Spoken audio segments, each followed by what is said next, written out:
Buenas tardes, saludo a las personas que asisten a la mesa de trabajo. Gracias.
Buenas tardes, saludo a todas y todos los participantes que nos acompañan en la mesa de hoy. Agradezco a Lucy Victoria y a Silvio Fernando por la compañía en la tarde de hoy. Ellos nos participarán con dos ponencias, la primera de ellas sobre trabajo decente y población trans, reflexiones desde la observación participante, y la segunda, qué tan lejos están el ODS 8 de trabajo decente y crecimiento para Colombia. En este sentido, inicialmente tendremos un tiempo máximo de 30 minutos para cada una de las presentaciones. Inicia Lucy Victoria y luego nos acompañará Silvio Fernando con el interés que más o menos sobre las 3 de la tarde tengamos un conversatorio alrededor del tema que hoy nos atañe, trabajo decente y crecimiento económico. Entonces, quedamos al pendiente de tu tiempo, Lucy. Hola, muchas gracias por invitarme. Voy a compartir pantalla.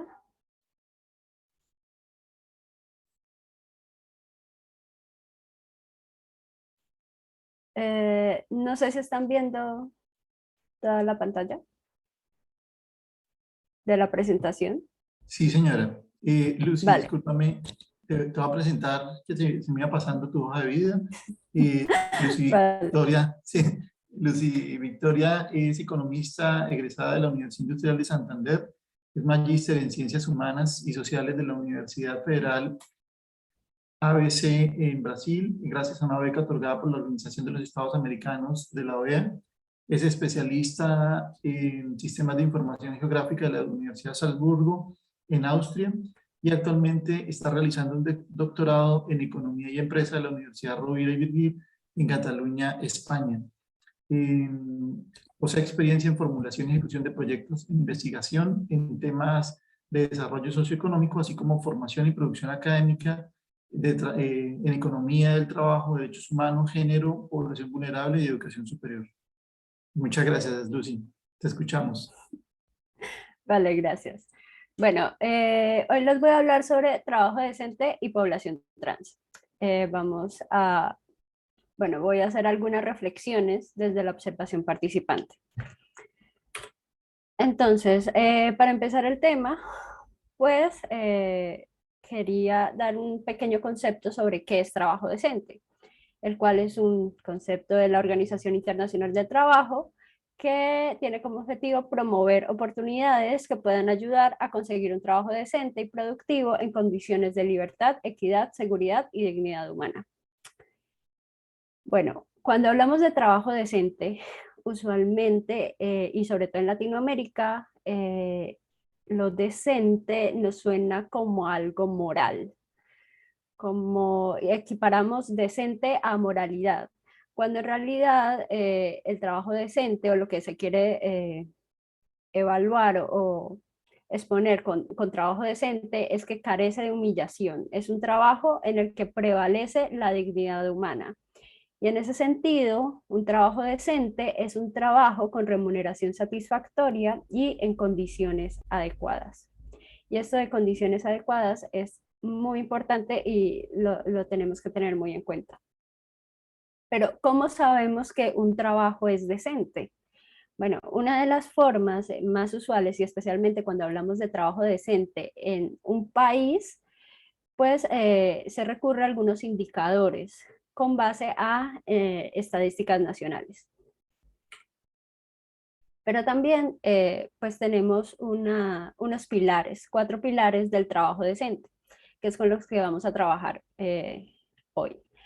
Bueno, esos pilares son promoción del empleo, la protección social, los principios fundamentales y derecho al trabajo y el diálogo social. La promoción del empleo quiere decir que debe haber un empleo adecuado, que el trabajo debe ser elegido libremente, es decir, nadie te puede obligar a elegir entre uno u otro y no debe existir discriminación.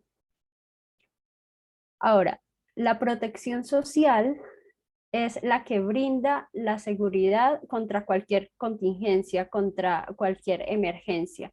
Entonces, si necesitas atención médica, si te quedaste embarazada, si hay algún accidente, el desempleo, que todas estas contingencias no te lleven a la pobreza. Eso es. Principios fundamentales y derecho al trabajo es todo el marco ético y legal y todos los elementos para que todos los elementos del trabajo decente pues se hagan realidad. Entonces, todas las leyes, todo lo que dice, por ejemplo, que el trabajo tiene que durar 8 horas y más de 8 horas pues te pagan unas extras, etcétera, depende de cada país y todo este marco ético y legal para soportar las condiciones de trabajo. En cuanto al diálogo social, es la voz y representación para defender los intereses, negociar y dialogar con los agentes del sistema productivo y con las autoridades pues para tener estas condiciones. Ahora, ¿qué es lo trans? ¿Por qué? Vamos a hablar de trabajo decente y personas trans. Bueno, ¿qué es lo trans entonces?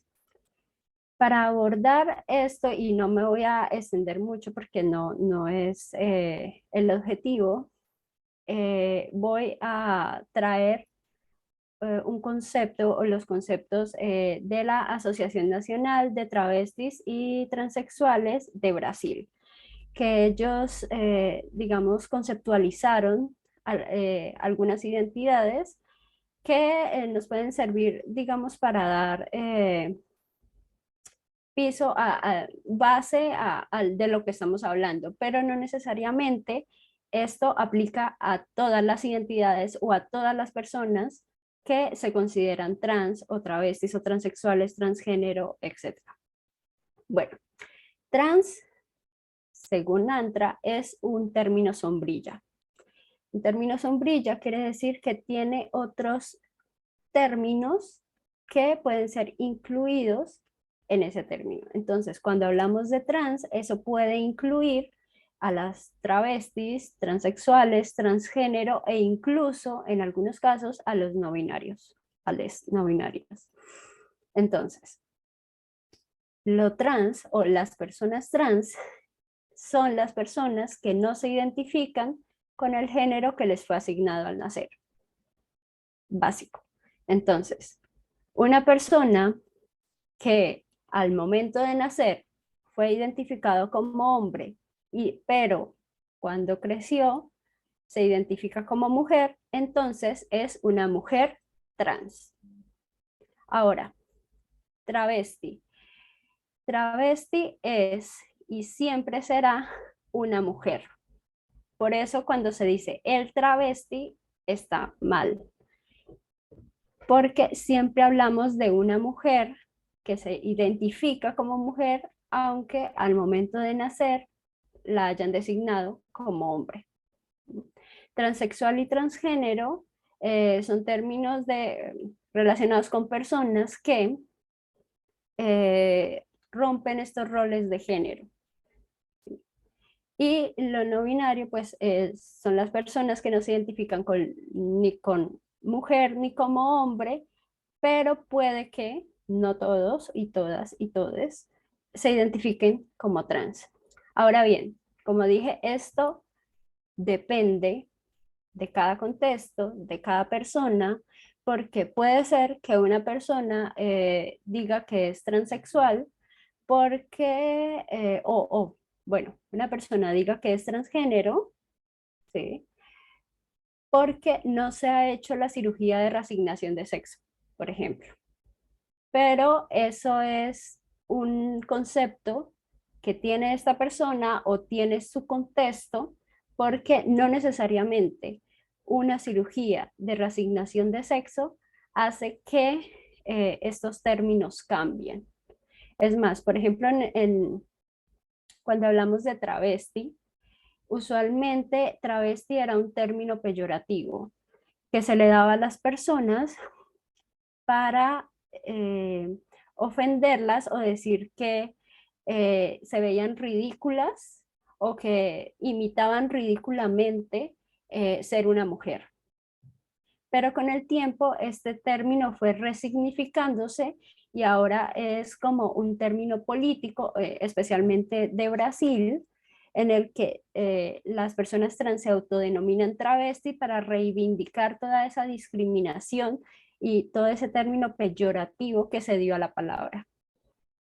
Como dije, no tenemos nadie autoridad de decir, no, usted es o no es, o usted tiene que caer en este término porque, no sé, porque se hizo o no se hizo tal tratamiento hormonal.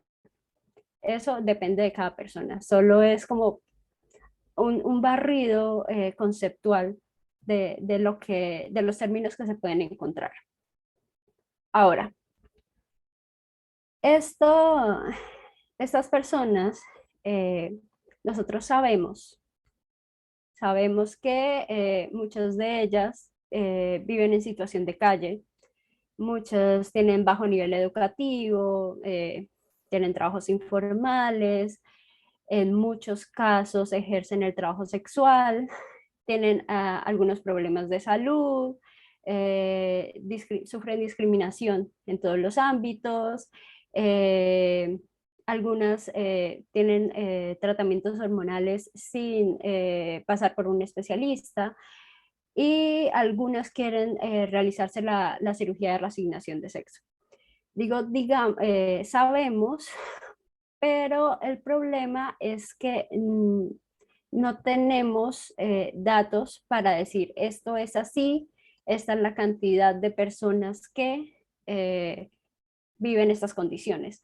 Hay una ausencia de datos y una invisibilización estatal con respecto a estas personas. Entonces, o los datos que tenemos son de fuentes no muy confiables o de fuentes que usualmente no podemos utilizar cuando vamos a, por ejemplo, proponer una política pública o proponer un programa para ellos. Entonces, ¿qué hacer ante esta situación? ¿Cómo abordarla? O al menos cómo contextualizarla, porque digamos, vamos a saber más. ¿Cómo hacemos la pregunta, por ejemplo, y con este concepto tan grande y con estas identidades y esta forma de autodenominarse y autoidentificarse? Bueno, ¿eres travesti, transexual, transgénero? Solo esa primera pregunta, que es una pregunta que yo he visto en algunos cuestionarios que han realizado tratando de hacer esta contextualización de las personas trans en algunos territorios, pues primero incomoda, segundo es muy difícil poner en un término la identificación de género de una persona, ¿sí? Y realmente necesitamos saber, o sea, es esa la pregunta. ¿Qué es lo que realmente necesitamos saber? Solo necesitamos saber que no se identifican con el género que fue asignado al nacer, que son personas que tienen ciertas situaciones producto de una discriminación de la sociedad y bueno, ¿qué vamos a hacer al respecto? Entonces, ¿cómo se relaciona esto con el trabajo decente? Ya que no hay datos, ya que no podemos crear estos indicadores, entonces lo que yo hice fue, bueno, en mi experiencia, porque de eso se trata, ya que no habían datos en mi experiencia en Brasil, lo que yo hice fue empezar a hablar con estas personas, empezar a ir a sus reuniones abiertas, a escucharles, a leerles, porque tienen un montón de literatura, especialmente biografías de cómo es su vida, cómo ha sido su vida, que no conocemos y que no referenciamos porque digamos que no es académicamente correcto o no o preferimos usar a autores que hayan sido publicados en grandes revistas para hacer nuestros estudios académicos y estos autores nunca en su vida han hablado con estas personas y eso es un gran problema.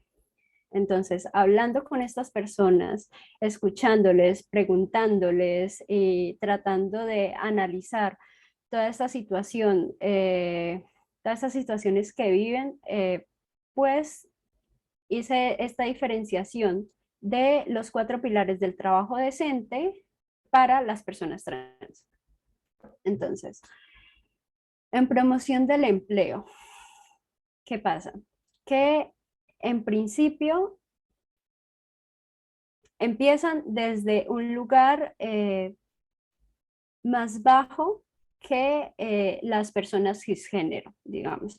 Y bueno, cisgénero, y hablamos de cisgénero, el concepto es, la persona cisgénero es la que se identifica con el género que fue, con el que fue asignado al nacer. Es decir, cuando yo nací, me asignaron el género mujer, yo me considero mujer, soy cisgénero, y ya está. Entonces, estas personas trans, los que no se identifican con el género que fue asignado, pues empiezan desde un lugar más bajo en términos del ámbito escolar porque muchas veces son expulsadas de sus casas, están en situación de calle, no pueden acceder a la educación o son discriminadas dentro del mismo ámbito escolar, obligándolas, por ejemplo, a usar el uniforme con el que no se sienten cómodas, con el que no se sienten identificadas. Entonces, esa exclusión en el ámbito escolar hace que también sus posibilidades de acceder a trabajos más especializados se reduzcan.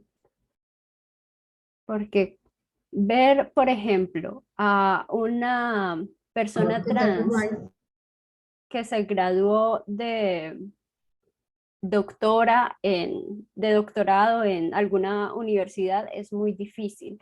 Y no porque no existan ni porque no tengan las capacidades, sino porque por la discriminación que a la que fueron sometidas por identificarse de una forma diferente. Ahora, exclusión en el ámbito escolar, discriminación en el acceso al trabajo, especialmente en las entrevistas, porque muchas me contaban que ellas enviaban su currículo y optaban por quitar la foto, porque de entrada, cuando el nombre no corresponde con la corporalidad de la persona, ya hay un problema, hay un choque y no las llaman. Ahora, no ponen la foto, pero al momento de la entrevista, el entrevistador, entrevistadora dice, nuestra empresa no está preparada para esto y simplemente por el camino más fácil rechazan a esta persona. Ahora digamos que estas personas lograron entrar a un trabajo formal, lo cual es muy difícil. ¿Qué pasa dentro de las empresas? No hay una normatividad o unas políticas de igualdad de género que les protejan, porque eh, aún habiendo políticas de género, muchas veces son limitadas a mujeres. Limitamos el género a mujer y eso hace que se queden por fuera un montón de identidades y un montón de problemáticas que no se abordan dentro de la empresa. Entonces, este acoso a la que se someten a las personas trans dentro de las empresas, porque hay una cierta libertad de si yo uso los pronombres con los que nos identifica, si yo la llamo de otra forma, si yo le pongo mensajes subidos de tono o peyorativos, pues no pasa nada.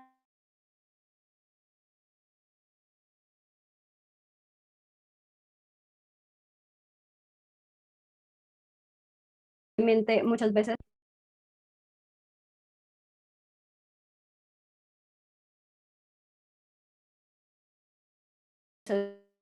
es una gran problemática de generación, porque es como me contaba muchas veces que, bueno, la contratan, pero le van a pagar menos o la hacen trabajar más porque es como si les estuvieran haciendo un favor, como nadie las contratan, entonces la voy a explotar para que, eh, porque es un favor que le estoy haciendo, al menos la tengo contratada. Y pues además de la violencia física y psicológica que pueden sufrir por parte de sus compañeros y jefes, todo por su corporalidad. Ahora, en cuanto a la protección social, esta protección social no empieza para las personas trans con el derecho a la salud, sino con el derecho a la vida, porque la violencia que se ejerce, violencia física, muertes contra personas trans es muy, muy alta.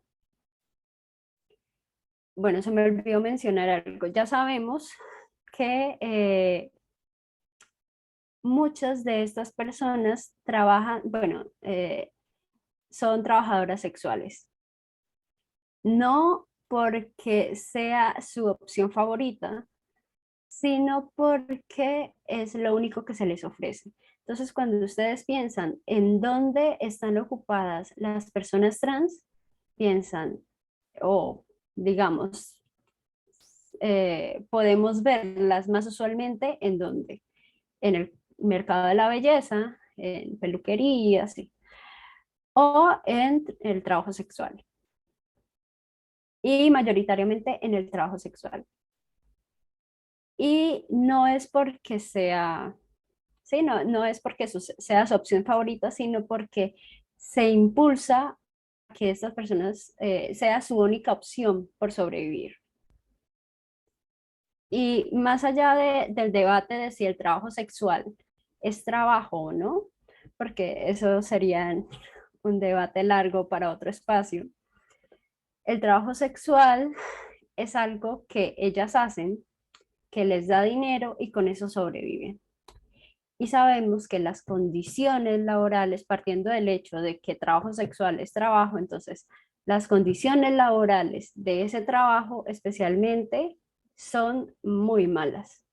Es un trabajo con unas condiciones de salubridad pésimas, de protección pésimas, porque no hay un control. Solo en Colombia sabemos que no está penalizado, ya está, pero no hay ningún control sobre ello.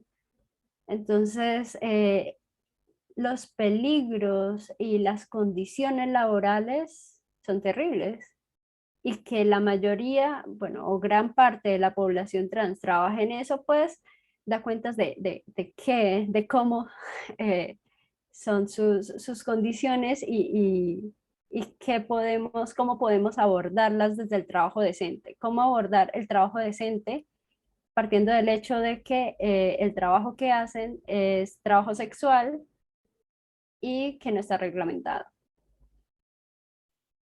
Ahora, la protección social, pues muchas de ellas en situación de calle no tienen atención médica, prefieren automedicarse que sufrir la discriminación de las instituciones de salud, porque tienen que presentar, bueno, sus documentos, no corresponden con su corporalidad, etcétera.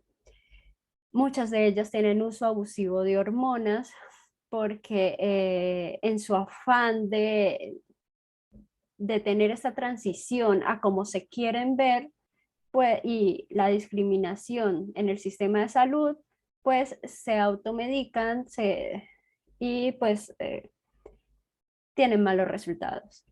También se inyectan silicona líquida, especialmente en Brasil, silicona líquida industrial, que después en el cuerpo pues es muy, bueno, es terrible los efectos que tiene sobre el cuerpo esta aplicación.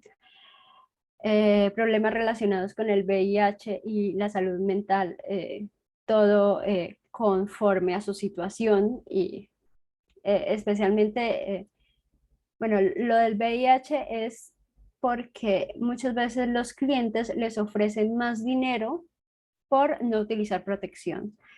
Entonces ellas dicen, bueno, es más dinero.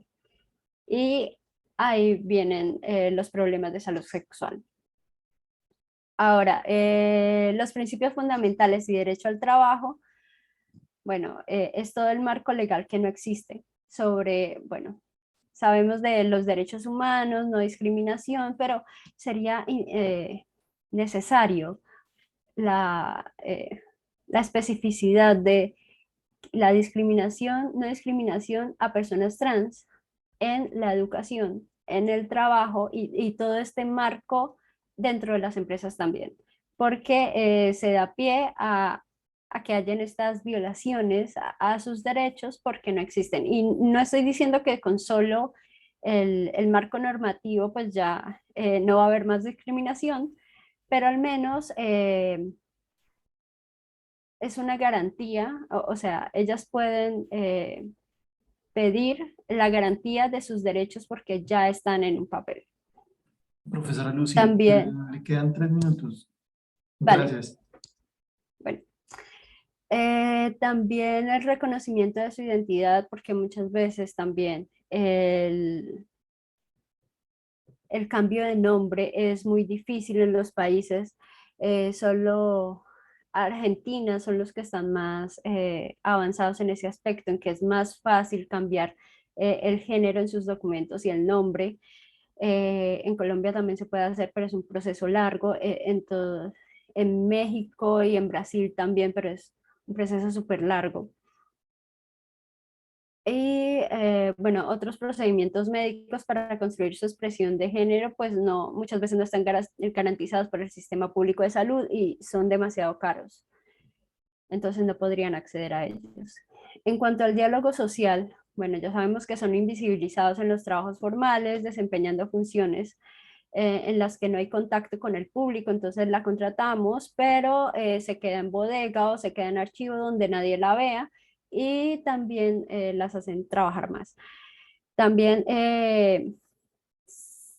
muchas veces las políticas en cuanto a estas personas se hacen sin tenerlas en cuenta. Entonces no hay ninguna voz, se hacen desde una oficina con cosas que creemos que necesitan, pero realmente no se llega a esta población. Bueno, este fue como una reflexión en cuanto a eso y ya quedaría qué se puede hacer al respecto. Gracias. Muchas gracias, profesora Lucy, por la presentación. Un debate definitivamente muy importante y con un devenir urgente para las realidades sociales de Latinoamérica y del mundo. Muchas gracias. Seguimos ahora con el profesor Silvio Fernando. El profesor, gracias, profesora Lucy. El profesor Silvio Fernando López Mera es economista de la Universidad del Valle, magíster en Economía y magíster en Políticas Públicas de la Universidad de Antioquia. Es especialista en Gerencia de Entidades de Desarrollo Social de la Universidad EAFIT. Cuenta con una sólida experiencia y formación en teoría, modelación, investigación y medición económica, en políticas públicas y proyectos sociales. Además, tiene experiencia en el sector público, especialmente en planeación, seguimiento y evaluación cualitativa y cuantitativa de políticas públicas, construcción de indicadores y planes de desarrollo, análisis socioeconómico y en coordinación de proyectos, entre otros sociales, de encuestas e investigaciones de evaluación e impacto. Se ha desarrollado como catedrático universitario en la Universidad Autónoma Latinoamericana, especialista de proyecciones en la Universidad de Evaluación Financiera, en la Unidad de Evaluación Financiera de la Secretaría de Hacienda de Medellín. Fue coordinador del Observatorio de Calidad Educativa de Medellín, profesional de aseguramiento de calidad universitaria en la Universidad Inca de Colombia, consultor laboral de la Fundación Juanfe y actualmente es docente investigador de AFIT, docente catedrático de la Universidad de Antioquia, coordinador de proyectos de CIM Consultores y gerente de proyectos en una firma privada. Profesor Silvio, le invitamos entonces a participar en su ponencia. Muchas gracias. Listo, Freddy, dale, muchas gracias. Ya voy a empezar entonces a compartir aquí pantalla.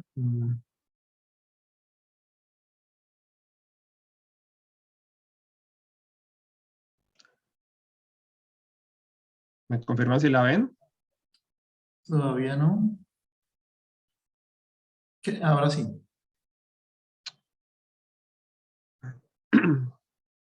Listo, entonces esta presentación se titula ¿Qué tan lejos está el ODS número 8 para Colombia? Una década de medición del trabajo decente. Entonces aquí tenemos pues como el contenido de lo que vamos a mirar en esta media horita, básicamente pues como una especie de demostrar el objetivo del estudio, algunos temas en cuanto al concepto de trabajo decente que ya digamos lo mencionó la profesora Lucy, la metodología de resultados y la parte pues como de conclusiones y recomendaciones. ¿Cuál es el objetivo, digamos, como del estudio? Es básicamente determinar qué tan distante está Colombia en materia de cumplimiento de los ODS, de los Objetivos de Desarrollo Sostenibles, en su componente de trabajo decente, que corresponde al ODS número 8. Entonces, básicamente es importante empezar hablando de cuál es el contexto, ¿sí? O sea, de en qué contexto nace o se pregunta o se preocupa por el concepto de trabajo decente. Entonces, básicamente teníamos en los años 90 una precarización del empleo en las distintas naciones, básicamente, digamos, caracterizada por una desprotección social, especialmente, digamos, de aquellos que estaban desocupados, desempleados, de los inactivos o incluso de los empleados, pero digamos que están dentro del sector informal. También digamos que ocurrían transformaciones sociales y económicas, como por ejemplo la tecnificación, ¿sí? Los procesos productivos que ya digamos empiezan a utilizarse máquinas, computadores, tecnología, y que eso digamos que va en detrimento del empleo pues, del ser humano. Desafíos pues, de la globalización, comercio, el comercio internacional, internacionalización de las empresas, etcétera.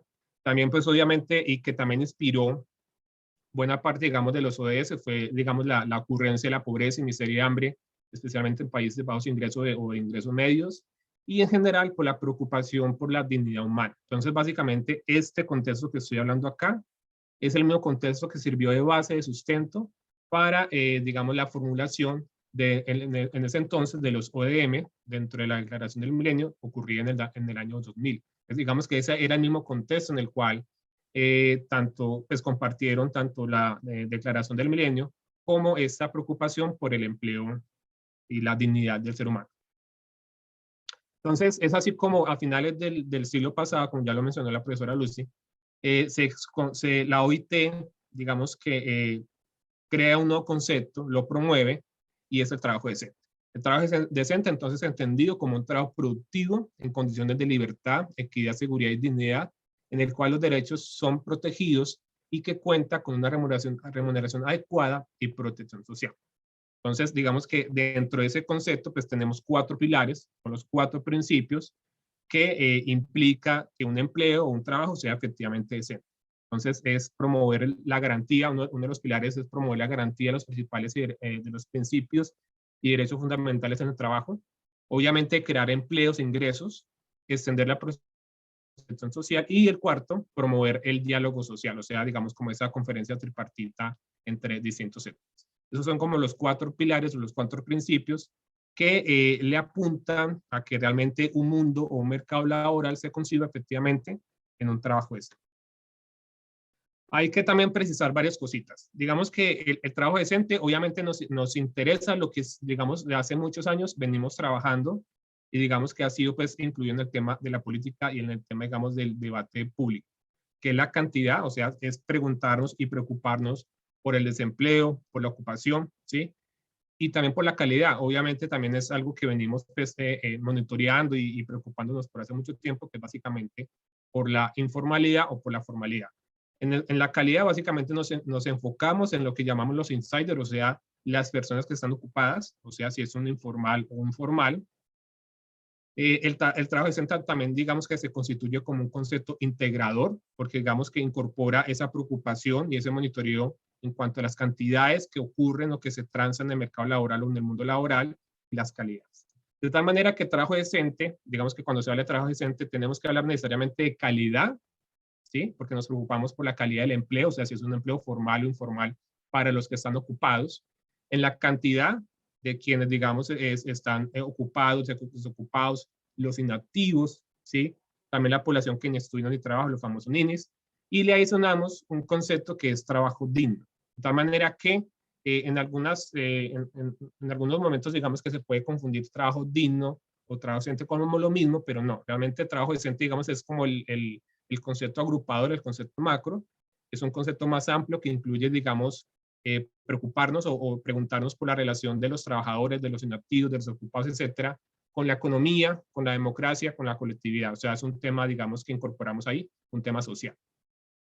Mientras que el trabajo digno es algo más puntual y se concentra solamente, digamos, digámoslo así, en la parte del trabajo. O sea, no lo relacionamos tanto con la economía, no lo relacionamos tanto con los demás, con las demás personas, con los demás actores del mundo laboral. Y finalmente, también es importante mencionar que han habido pues como una fase. La primera fase, digamos, cuando empieza pues, a hablarse en el mundo de trabajo decente, implica empezar a conceptualizar, o sea, ¿qué entendemos por trabajo decente? ¿Cuáles son las características? Y con eso digamos que nacen los pilares. Y ya luego se empieza pues a hacer la investigación de cómo vamos a medir y que esa medición sea comparable en el tiempo y entre países para saber, digamos, para poder hacer obviamente comparaciones robustas.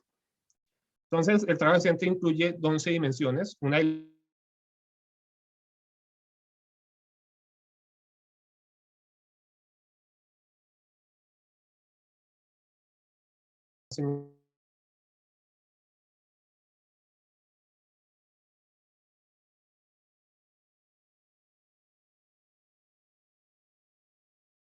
o sea, no, entonces, y las otras 10 dimensiones que vienen en pantalla, digamos que digamos, hace alusión a la preocupación por los ocupados, por los informales, por los formales, por las familias, por los desocupados, incluso por los inactivos.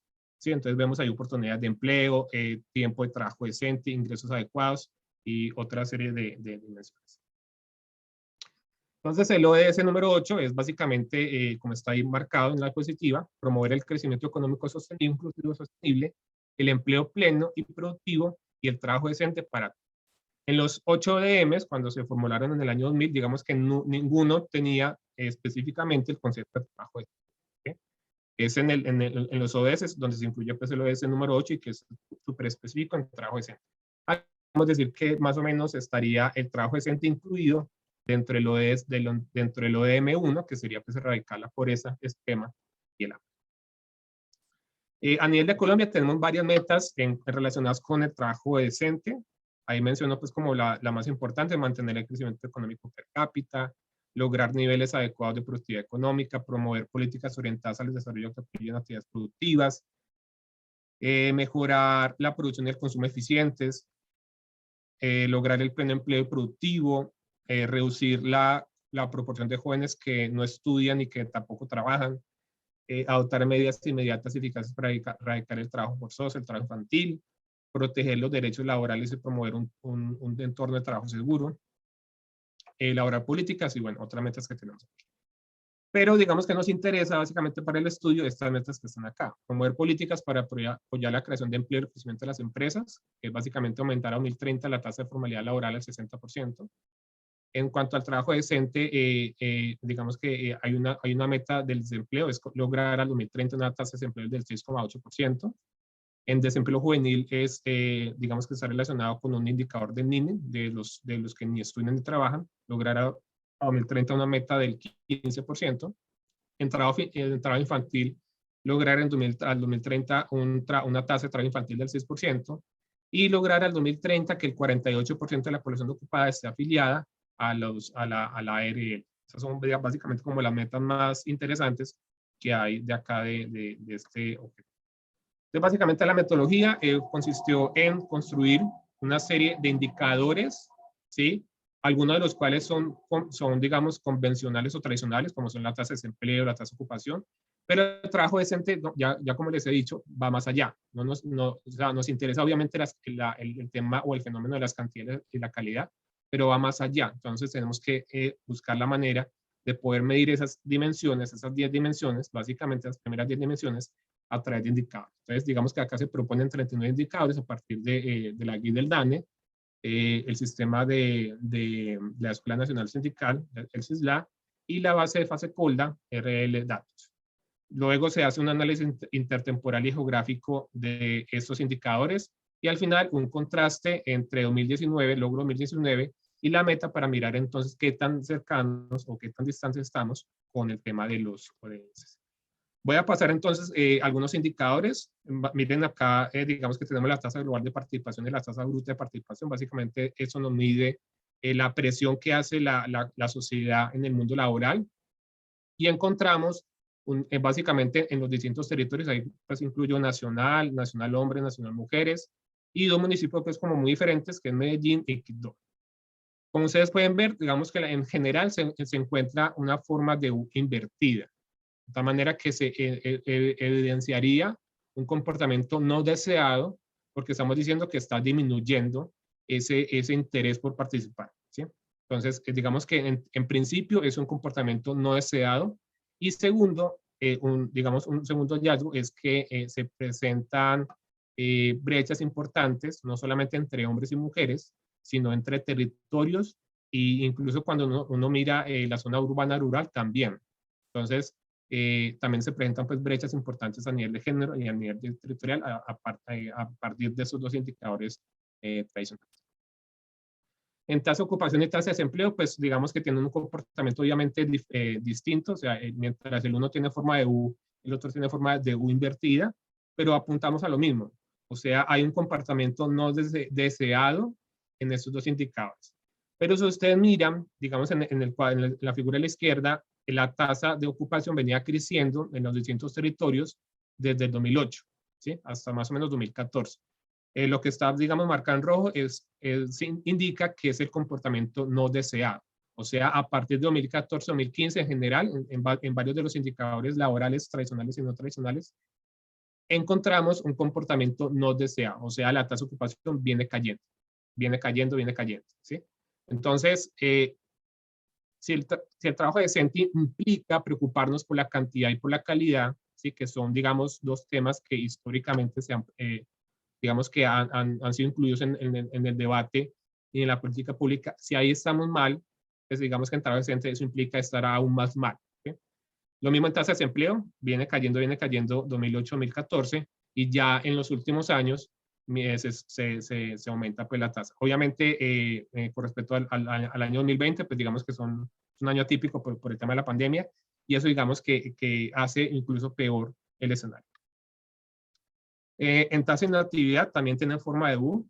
Entonces miren que también digamos que por el efecto de la pandemia 2020 también digamos que la inactividad aumentó. Mucha gente digamos, digamos que aparte de que aumentó el desempleo, aumentó la inactividad.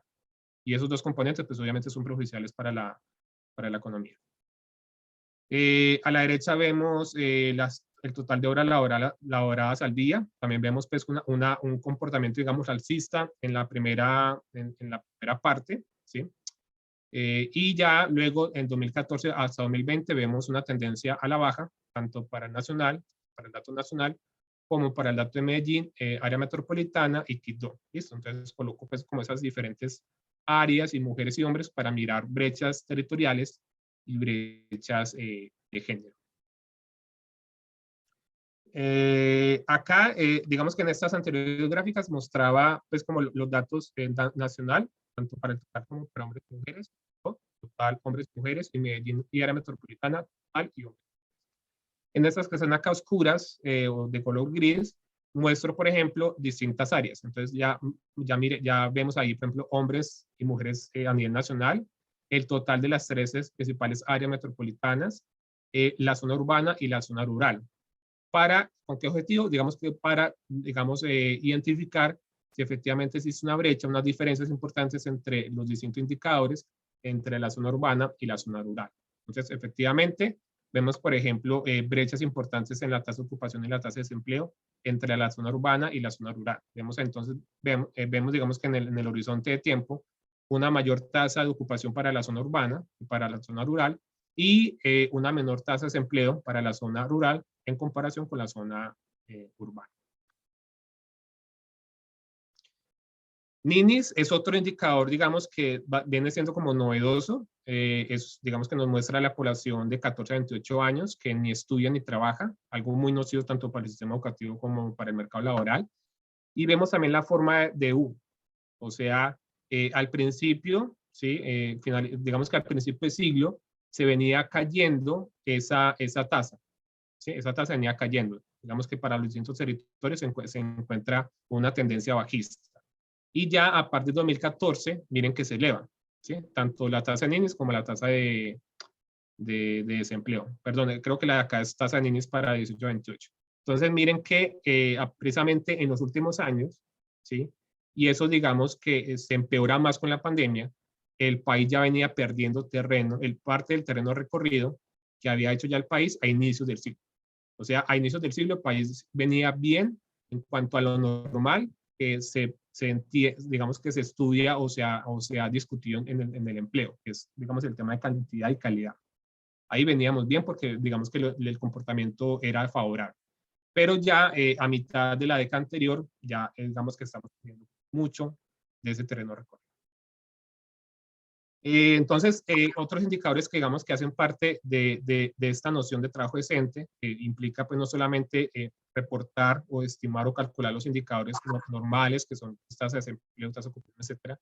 Están, por ejemplo, la tasa de cuentapropistas, es decir, aquellos que tienen, que son, digamos, cuenta propia, que digamos que reflejan, digamos, la inestabilidad del empleo, y la tasa de asalariados con bajos ingresos. Como ustedes pueden ver, también se presenta una caída, ¿sí? Por ejemplo, en la tasa de asalariados bajos en los primeros años de la década anterior, pero se vuelve a incrementar a mitad de la década anterior, o sea, un comportamiento no deseado, ¿sí? En la tasa de cuentapropistas y trabajadores familiares, digamos que se ha visto pues una tendencia bajista, ahí pues como que no hay una mayor evidencia. Pero digamos que sí es preocupante el hecho de que 40 de cada 100 ocupados sean cuentapropistas, ¿sí? O sea, tengan ese tipo de trabajo. Y eso es sinónimo de inestabilidad. Entonces es preocupante porque precisamente el trabajo decente es un trabajo, es un empleo que te da seguridad, ¿sí? No solamente a ti como persona, sino a la familia como tal, al hogar. Entonces, si tenemos empleos que son de esas características, que son inestables, en la cual puedes perder el empleo o el contrato de un momento a otro, eso digamos que no se puede concebir como empleo decente. Otro indicador nuevo es la tasa de tiempo de trabajo excesivo y la jornada laboral por medio, digamos que son indicadores que se incluyen dentro de la noción de trabajo decente. Digamos que en tiempo de trabajo excesivo se entiende como aquella tasa en la cual se reporta los empleados que reportan trabajar más de las 48 horas, que es como la jornada oficial en el país. Vemos en general que, digamos, se presenta una caída en el tiempo, sin embargo, es importante esa tasa, o sea, digamos que básicamente 3 de cada 10 ocupados laboran más de la jornada legal. Lo ideal es que fuera lo menos posible, porque precisamente esto va en contravía de lo que se entiende por trabajo decente, porque hay otras cosas que también implica, digamos, todo el concepto de trabajo decente como tal, que es el tiempo con la familia, el tiempo con los hijos, el tiempo del ocio, el tiempo de la salud, a la recreación, etcétera. En cuanto a la tasa de subempleo, que es precisamente aquellas personas que están ocupadas, pero se sienten subempleadas, ya sea por ingresos, por competencias, o porque, digamos, el cargo no les satisface completamente, vienen en caída, ¿sí? Realmente ustedes miran acá el comportamiento, digamos, a la baja en varios de los territorios, Sin embargo, para algunos es bastante largo, bastante grande, ¿sí? Especialmente, digamos, para la zona, por ejemplo, para el total de 13 áreas metropolitanas o para la zona urbana, urbana del país. Entonces, si entendemos como el subempleo como un sinónimo de la insatisfacción laboral, pues eso también va en contravía de lo que se entiende o de lo que se concibe como un trabajo decente.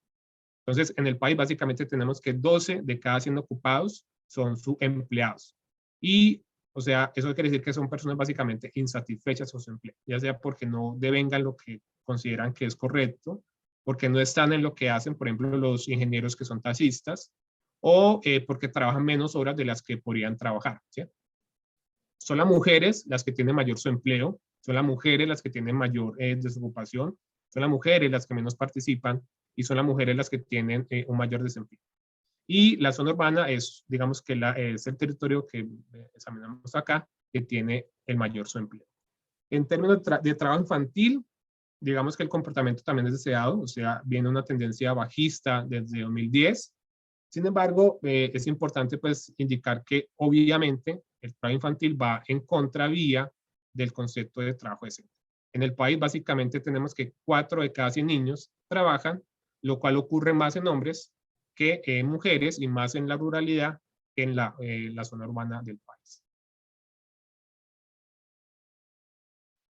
Otro indicador novedoso se llama tasa de trabajo precario. Básicamente, entonces lo que se hizo fue, a partir de las 10 dimensiones, construir una serie de indicadores, proponer una serie de indicadores que nos dieran cuenta de cómo está el país, los distintos territorios, en cuanto a esa dimensión. Entonces, digamos que para cada dimensión se definen unos indicadores, algunos de los cuales son los tradicionales y otros que se construyen como nuevos para dar, digamos que para permitir precisamente el monitoreo de esa dimensión. Uno de ellos es el tasa de trabajo precario, es decir, aquellos empleos que, digamos, son temporales, tienen contrato fijo, o son contratos verbales, o son hechos por empresas intermediarias, ¿sí?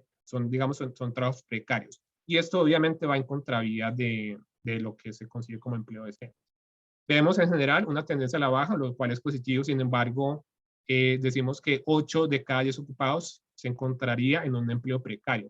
O sea, realmente es un dato muy alto que no lo da cuenta tanto la tasa de ocupación, la tasa de desempleo o la tasa de inactividad o tasa de informalidad. Y miren que es precisamente tener presente que hay que estimar otro tipo de indicadores para realmente entender muy bien el mundo laboral colombiano y entender muy bien el trabajo decente colombiano. Ese trabajo precario es mucho más ocurrente o, digamos, tiene mayor incidencia en hombres y en mujeres, perdón, que en mujeres y una mayor incidencia en la zona rural del país. En cuanto a las brechas salariales y de jornada a nivel de género, vemos nuevamente que, digamos, persiste una brecha en el tiempo en contra de las mujeres, o sea, históricamente las mujeres colombianas devengan unos menores salarios, y no solamente eso, sino que las mujeres en promedio laboran menos horas que los hombres, ¿sí? Y dicha diferencia entre las jornadas es mucho más significativa en la zona rural. Entonces, eso también digamos que va en contra del trabajo decente. Digamos, si existen brechas de género, brechas territoriales entre urbano y rural, brechas, digamos, a nivel de edades, de grupos etarios, etcétera, todo eso va en contra del trabajo decente. Bueno, también, digamos, el trabajo decente también se preocupa por el tema de la seguridad social y de la seguridad en el trabajo. Entonces, no solamente es preocuparnos pues porque la gente realmente cotice a un fondo de pensiones o al sistema o a la seguridad social, a la seguridad en salud, específicamente al régimen contributivo, sino que también nos preocupa es que cuántos accidentes se dan o cuántas muertes en el trabajo se dan. De acuerdo con los datos de Fasecolda, digamos que realmente tenemos en el país unas tasas muy bajitas. Básicamente, digamos que la tasa de accidentes, la más alta ocurrió en 2019 con 8%, sí, realmente es muy bajita. Y en tasa de enfermedades, digamos que la más alta fue en 2010, hace más de 11 años. Entonces, digamos que sí tenemos pocas ocurrencias de accidentes laborales y de enfermedades, también de muertes, pero digamos que conviene hacer un monitoreo de este tipo de indicadores porque esto va en contra, si, digamos, si se incrementa o hay una mayor incidencia de este tipo de situaciones en el empleo, eso va en contra del trabajo ese. Acá vemos la tasa de afiliación.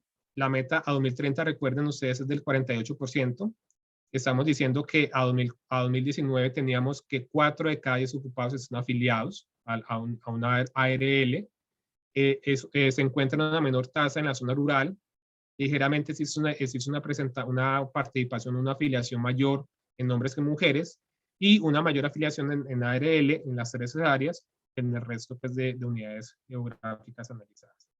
En cuanto a la tasa de cotización a pensión, o sea, de las personas que cotizan, de los ocupados que cotizan a pensión, encontramos que 3 de cada 10 ocupados cotizan a pensión. O sea, están, digamos, estarían a futuro en su etapa pues, de vejez adulta protegidos por el sistema de pensión. También eso va en contra del trabajo docente porque no solamente el trabajo docente no solamente se preocupa por los ocupados de hoy, sino que cómo le irá a esos ocupados a futuro cuando estén ya por fuera, digamos, de la etapa productiva. Hay unas pequeñas diferencias entre hombres y mujeres y en la ruralidad, digamos que se encuentra de manera evidente unos bajos niveles de cotización por ARL.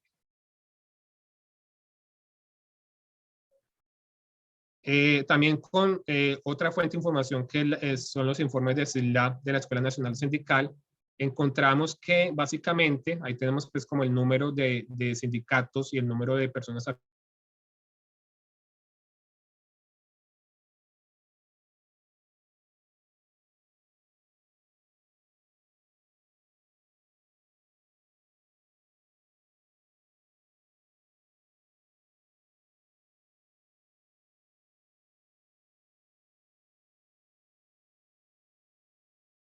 el sindicalismo es efectivamente muy marginal, es muy pequeño las cifras, y la idea es que los sindicatos realmente, como ocurre pues en países de Europa, sirvan para que las empresas puedan salir a flote en alguna crisis o para, digamos, que puedan expandirse, y no pues buscando precisamente que la empresa quiebre o algo así.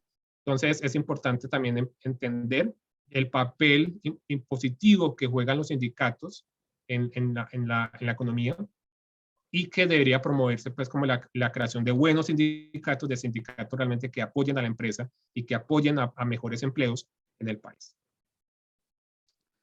De tal manera que en cuanto a las conclusiones, podemos decir a partir de los indicadores tradicionales y de los nuevos indicadores que nos permiten entender mejor el trabajo decente, podemos decir que el mundo laboral colombiano está muy lejos, está realmente lejos de ser considerado como decente, a la luz de los distintos indicadores que pues aquí digamos que por temas de tiempo he mostrado como los más importantes o los más entendibles.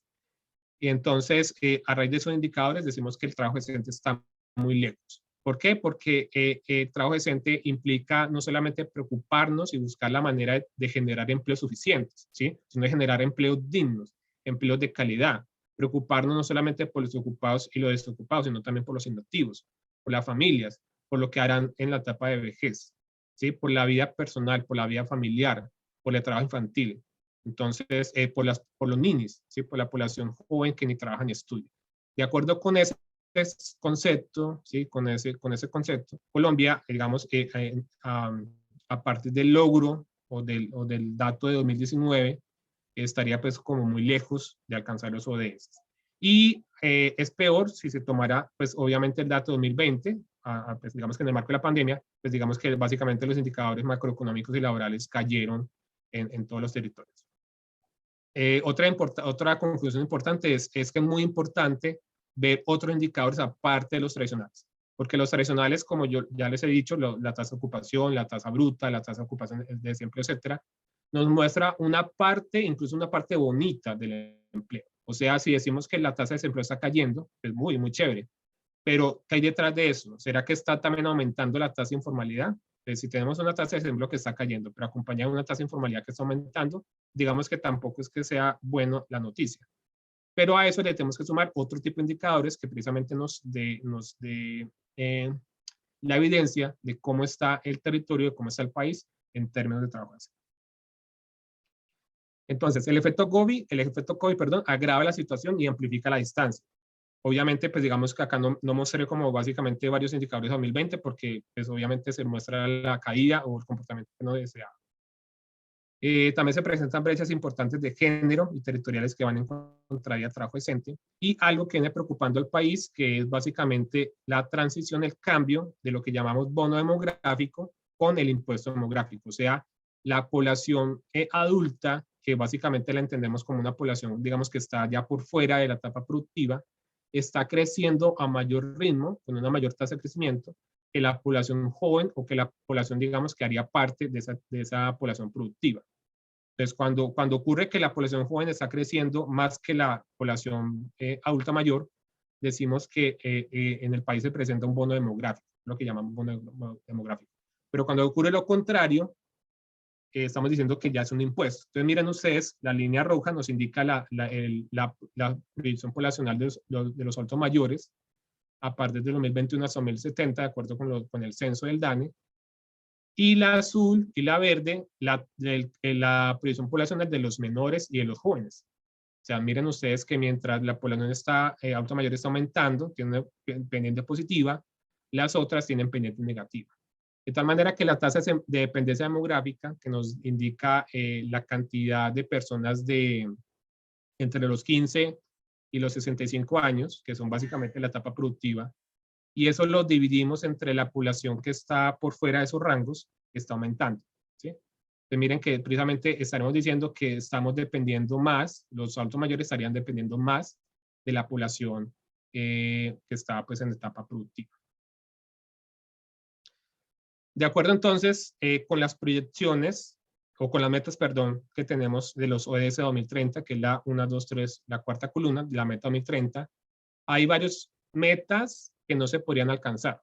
Entonces, por ejemplo, de acuerdo con el logro de 2019 de la tasa de desempleo, por ejemplo, que es 10,5%, y mirando el comportamiento de los últimos 5 años, o sea, aquí está, digamos que está excluido el efecto COVID. Entonces, si consideramos la tasa de crecimiento normal que venía presentando, por ejemplo, la tasa de desempleo hasta 2019, y mirando la meta 2030, que es del 6,8%, diríamos que no se lograría alcanzar esa meta, ¿sí? Si le incorporamos el efecto COVID, pues obviamente mucho menos. En cuanto a la tasa de trabajo infantil, que el logro a 2019 es del 5,9% y la meta al 2030 es del 6%, decimos que ya lo alcanzamos. Esa meta ya se alcanzó. O sea, esa meta de trabajo infantil al 6% ya está chuleado. En cuanto a la tasa de formalidad, estamos ahí pues como en el límite. Básicamente la meta es de un 60%, pero realmente algunos indicadores de formalidad dicen que no. Pues digamos que recuerden que la formalidad o la informalidad se puede medir, digamos, de varias maneras. Y de acuerdo con ese indicador que se propone, no sería pues como alcanzable esa formalidad del 60% en 2030. La tasa de Ninis al 2019 es del 22,6% y para el 2030 sería del 15%. De acuerdo con el comportamiento que ha demostrado esta tasa de Ninis en los últimos años, no se lograría esa meta que tenemos pues, en los ODS. Y finalmente, la afiliación a ARL, tenemos que a 2019 la tasa de afiliación a ARL nacional era del 37,5%.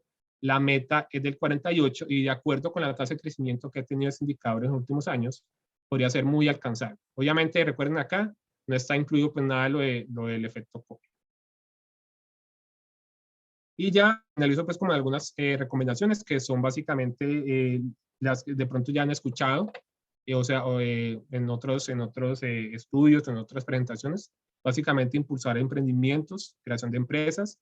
Para el tema del trabajo decente es importante que los planes de desarrollo territoriales, ya sean locales o departamentales, incluyan, ¿sí? Estimación de trabajo decente y estrategias puntuales para mejorar el trabajo decente.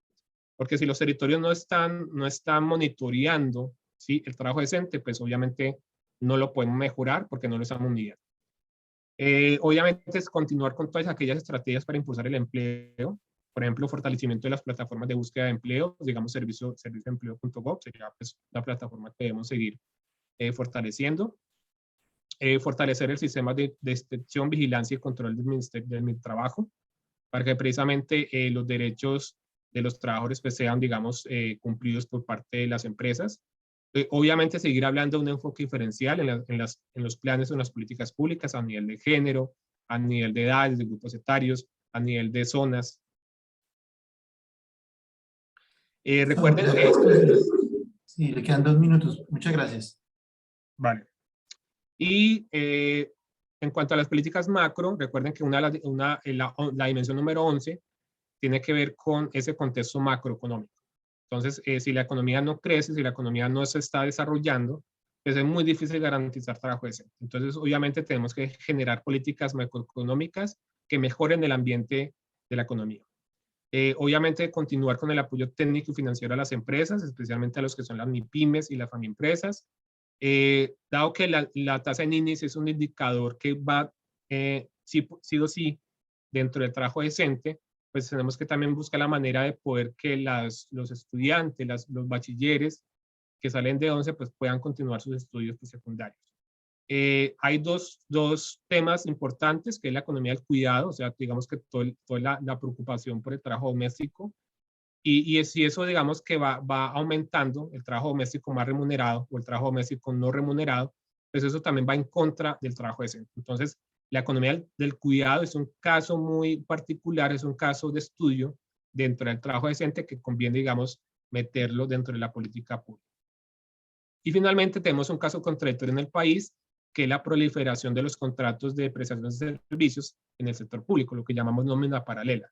O sea, los contratos de prestación de servicios generalmente son contratos que van por un tiempo, son contratos que generan inestabilidad e inseguridad, y eso obviamente va en contra de trabajo decente. Pero si esos contratos son en su mayoría provistos o generados por el sector público, pues digamos que tenemos una contradicción, porque el sector público es el que debería, digamos, dar el ejemplo.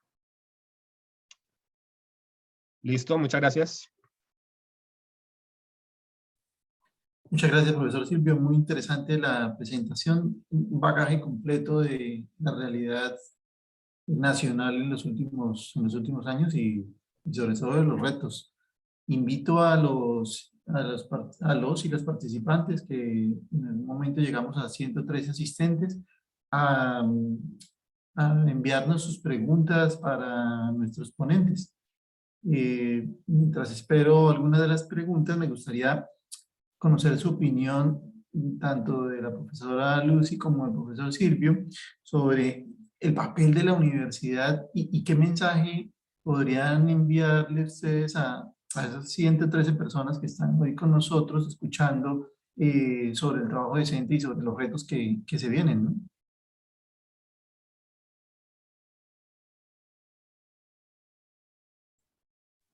Bueno, si Bueno, voy a quieres... empezar yo. O dale. Silvio, puedes empezar. No, dale, Lucy. Dale, primero las damas.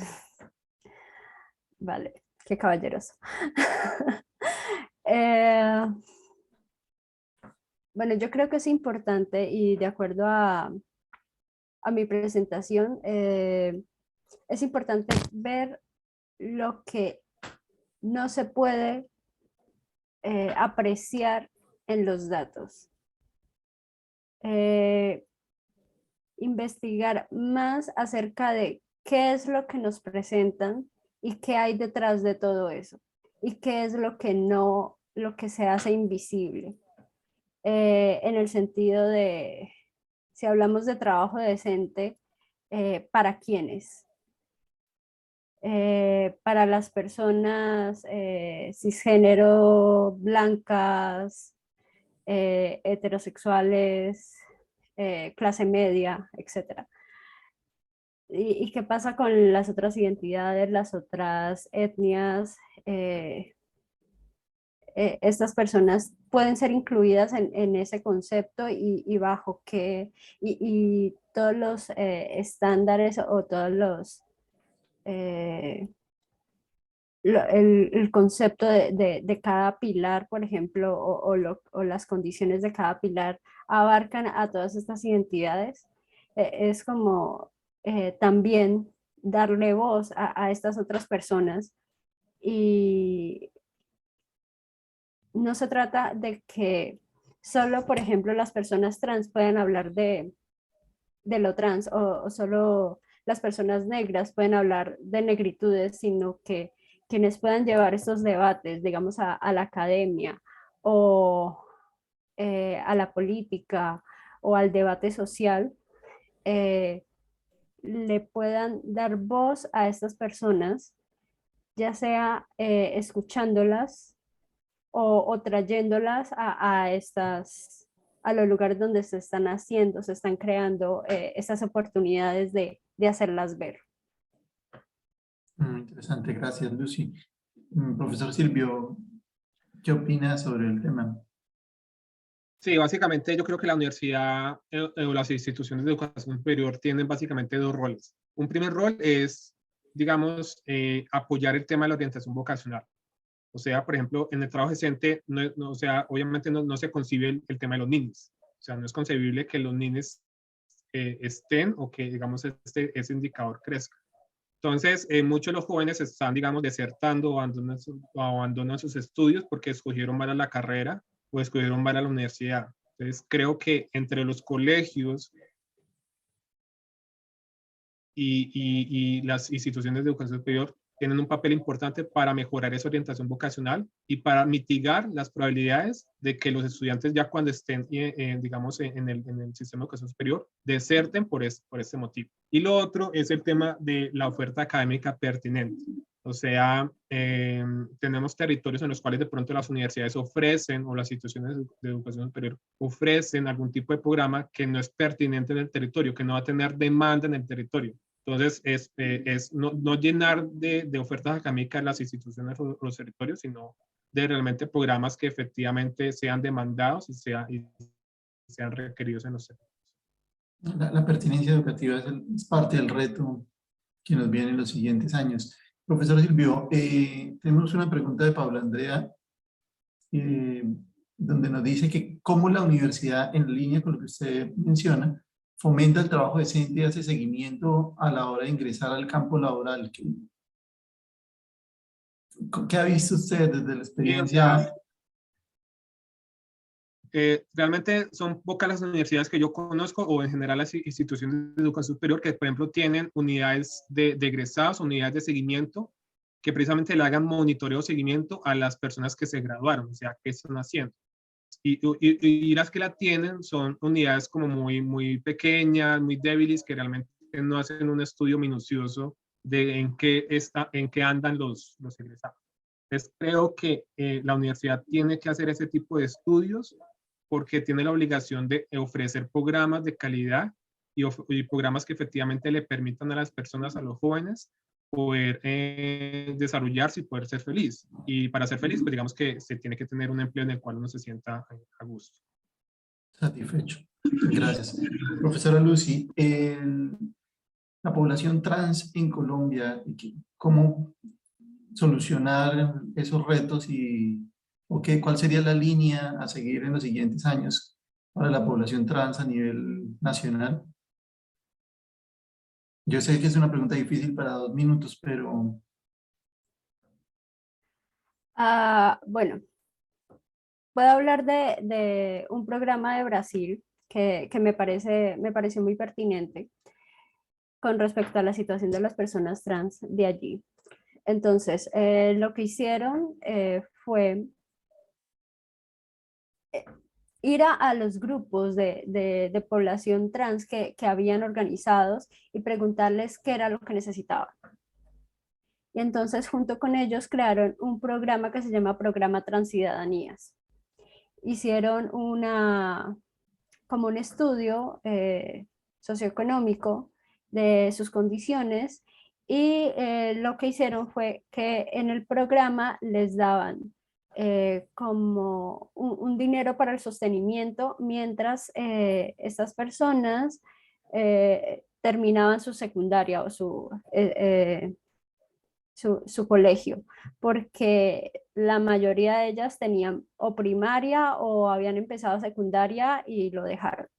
Entonces, primero eso, mientras estudiaban, también les pagaban, tenían sostenimiento y cuando terminaban su estudio secundario podían acceder a estudiar un programa técnico y las empleaban o hacían sus prácticas dentro del ayuntamiento de Sao Paulo.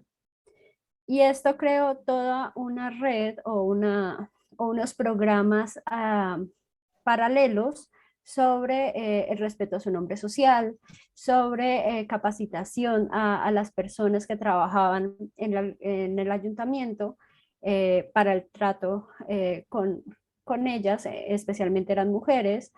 eh, También capacitación a las personas del sistema de salud para que accedieran a sus demandas, porque muchas de ellas tenían problemas relacionados con el uso de hormonas y la inyección de silicona industrial.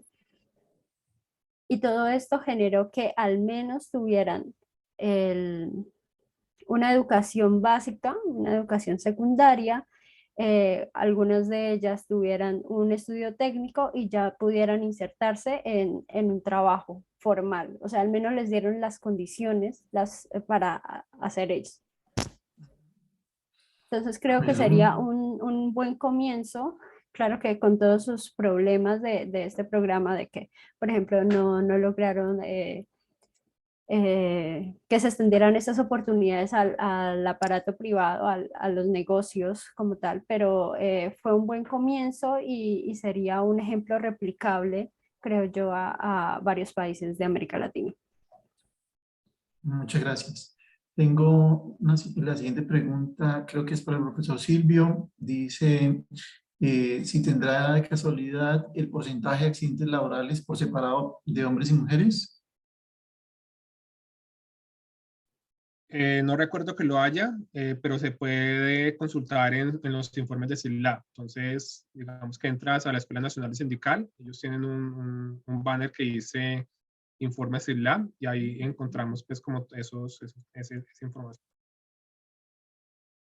Perfecto, gracias. Y para ambos, ¿qué podríamos hacer para disminuir las brechas de inequidad con relación al trabajo decente entre lo urbano y lo rural? Si quiere empezamos con Lucy.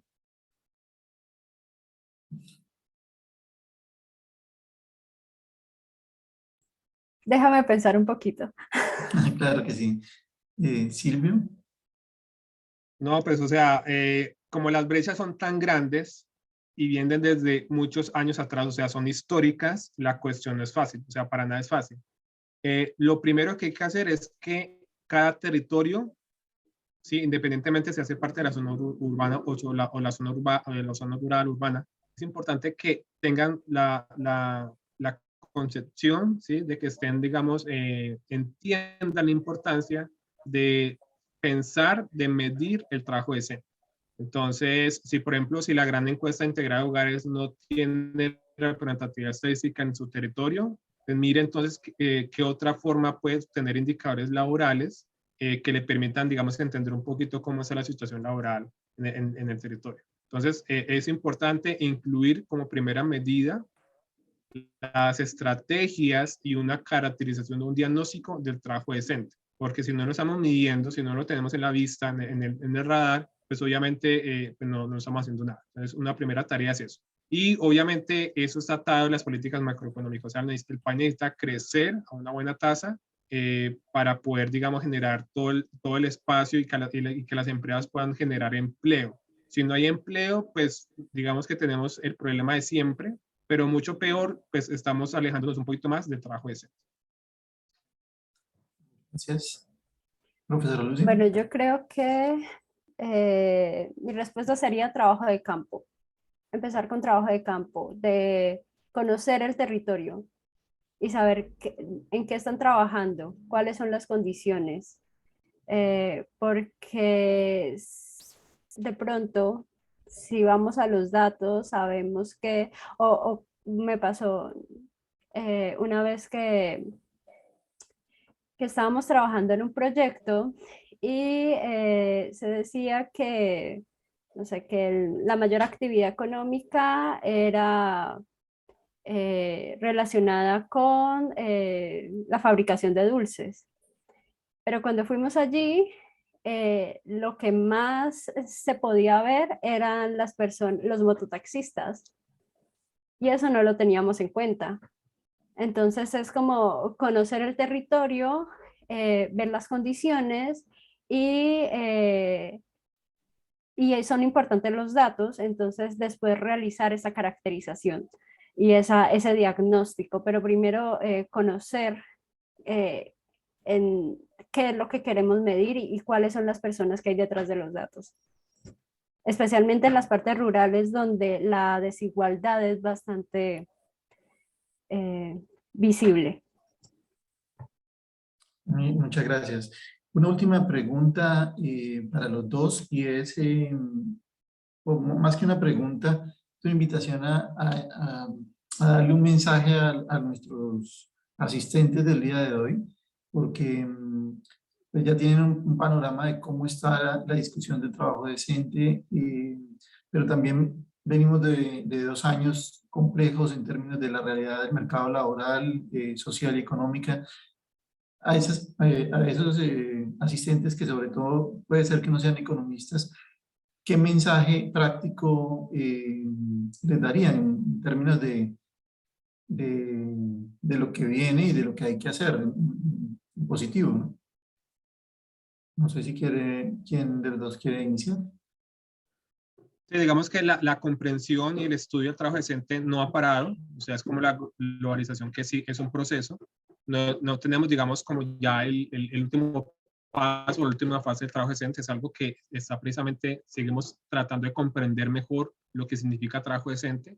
Entonces yo creo que ya el mundo ya ha avanzado, el país ha avanzado, ya tenemos varios estudios sobre trabajo decente, porque finalmente pues ya llevamos más de una década pues, hablando de trabajo decente. Entonces ya tenemos un estudio, ya tenemos varios estudios en el país y tenemos algo que nos favorece, es que está incluido de manera muy explícita dentro de los ODS. Entonces, es seguir como, vamos a aquellos que manejan la parte cuantitativa, pues seguir manejando o estimando pues, ese tipo de indicadores que nos permitan entender un poquito más cómo está el país en materia de trabajo decente. Muchas gracias. Pues por mi parte es extender la invitación a lo que vengo diciendo sobre conocer el territorio, conocer las personas y tratar de no estandarizar o generalizar o ver lo que hay detrás de los conceptos, de los datos, de lo que nos presentan, porque como decía Silvio, una cosa es que digan que el desempleo bajó, pero ¿qué clase de desempleo? ¿Qué clase de empleo estamos teniendo? Un empleo informal que va subiendo. Es lo mismo para todas las personas.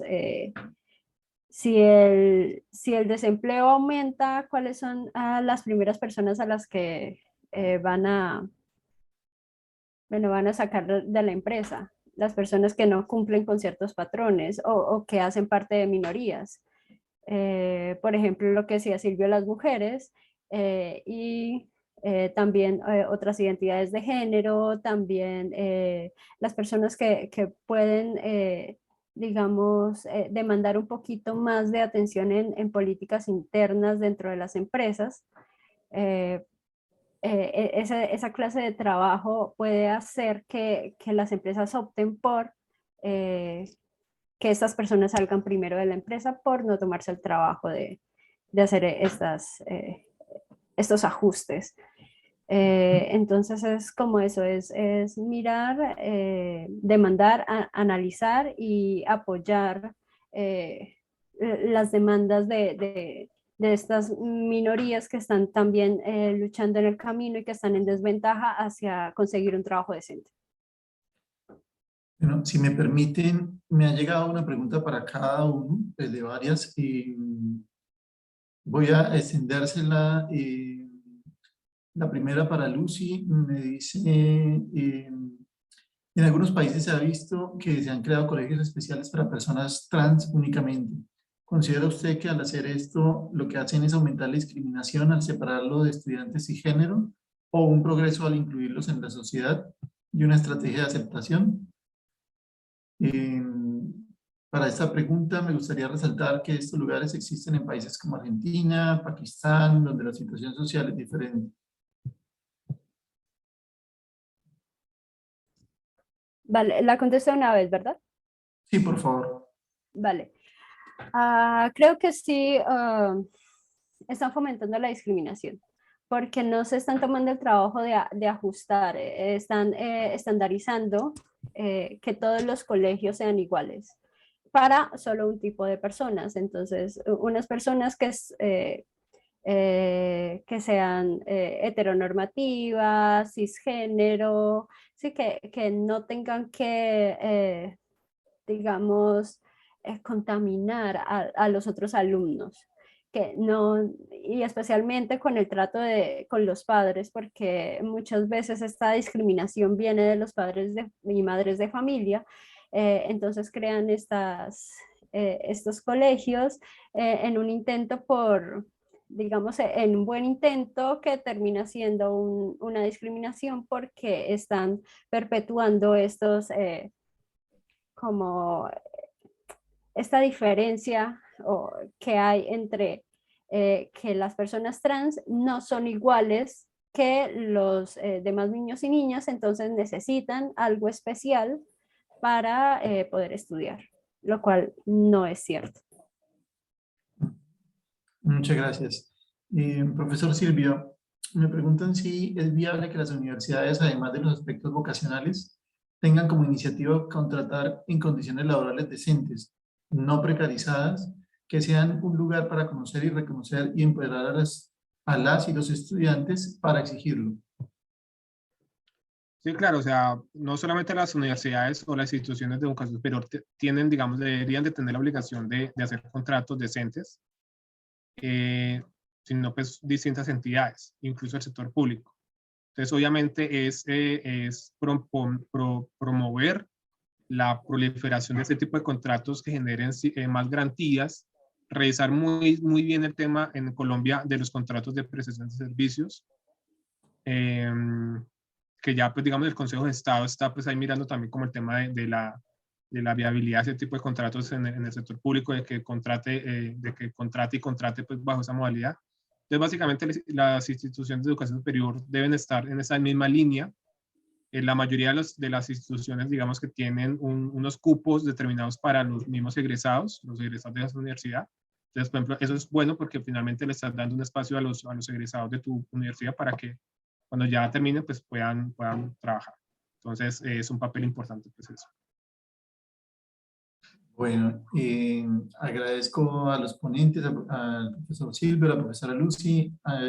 Hoy hemos tenido una interesante presentación y mirada a lo que es el trabajo decente, lo que son los retos y las falencias que tenemos en el universo del mercado laboral, la interacción social y económica para obtener el mundo que deseamos, ¿no? Sin embargo, es un mundo en el cual tenemos que seguir trabajando y que tenemos que seguir construyendo momento a momento, buscando el mejoramiento de las condiciones de forma continua y eficiente. Muchas gracias a los panelistas y gracias a todos los asistentes que el día de hoy nos acompañaron. Los invitamos a continuar en las sesiones del día de hoy, que continúan de acuerdo a la agenda. Que tengan un buen día. Muchas gracias a todos. Muchas gracias, Gracias. Freddy. Y a Saludos, todos. Lucy. Hasta Saludos a luego. todos. Hasta luego.